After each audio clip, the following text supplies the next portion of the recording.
one of the. Hold on, kid, because I wanted to shout out Ozone because he named one of. We got to give a shout out to Julia Beverly. Yeah, that's the homie. Yeah, that's a personal friend of mine. Yeah. Julia is a jewel. She's a jewel. That's the homie. You know. Yes. Mm-hmm. Her Wendy Day. Oh my goodness. Mm-hmm. Shout out to Wendy Day. That's another one. Yeah.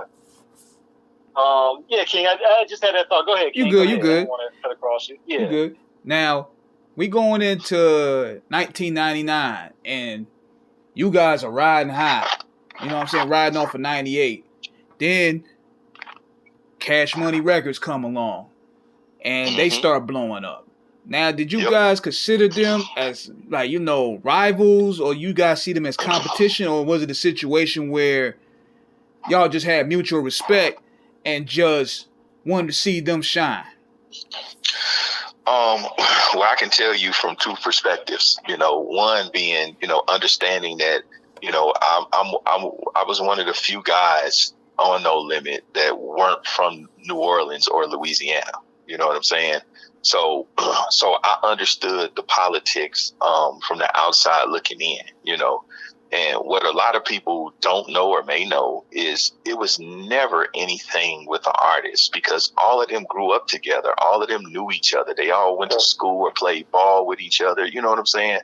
Like, you know, Serve and Baby knew each other very well. Like, they played ball together. You know what I'm saying?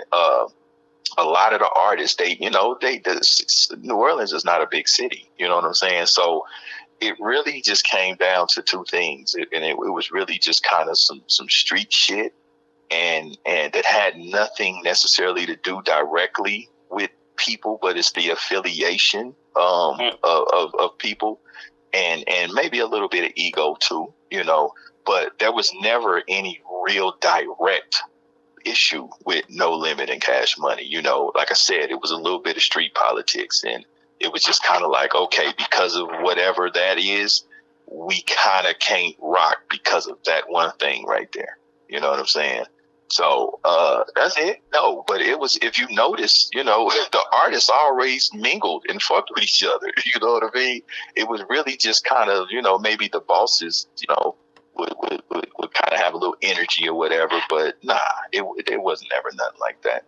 It was a Double XL article, or a source article I read, and they kind of asked P about it, and there was some comments at the time. Of course, this was years ago, where he didn't take too kindly when he said, you know, there was some, I guess, what he perceived as Cash Money at the time, kind of, you know, dismissing No Limit is kind of like being a has-been, and they were new wave. And P said, you know, those comments, they kind of pissed me off because we all from the same place, uptown. And I won't get too heavy into it. Man, that's a lot of, and you know, that's also plays a lot of, and we're gonna definitely get into that, how a lot of publications, they love stirring the pot, so to speak, because it brings a lot of clicks, a lot of controversy. For sure. And it stirs up a lot within camps. Yeah, because people love, you know, like now, you know, it's clicks over context. But what I can say is, you know, if you go back to the time again, you know, so in all fairness, right? No Limit started in the Bay. You know, that No Limit was a West Coast label that migrated back down south. So see, people in New Orleans that didn't even know that No Limit and P was even from New Orleans. You see what I'm saying? So technically, Cash Money, you know, they're the home team. See, it was really just Cash Money and Big Boy. I think it was Big Boy and then like Big Truck or some. It was only a few labels actually locally started and bred in New Orleans. No Limit was a West Coast label. It just was. It was a West Coast label initially. You know what I'm saying? So, but then if you take it back to that time, man, like, you know, listen, these guys are young. You know what I mean? P is in his late 20s, early 30s. You know, Baby, same thing. The young niggas getting his money, knew the fame, knew the power. So there's going to be a margin of error and ego and you know what I mean? Like, you know, that's just human. It's human nature. You know, like I would tell people, even with Suge, even when you think about Tupac, you know, Tupac died at 25. 25, you know, yeah.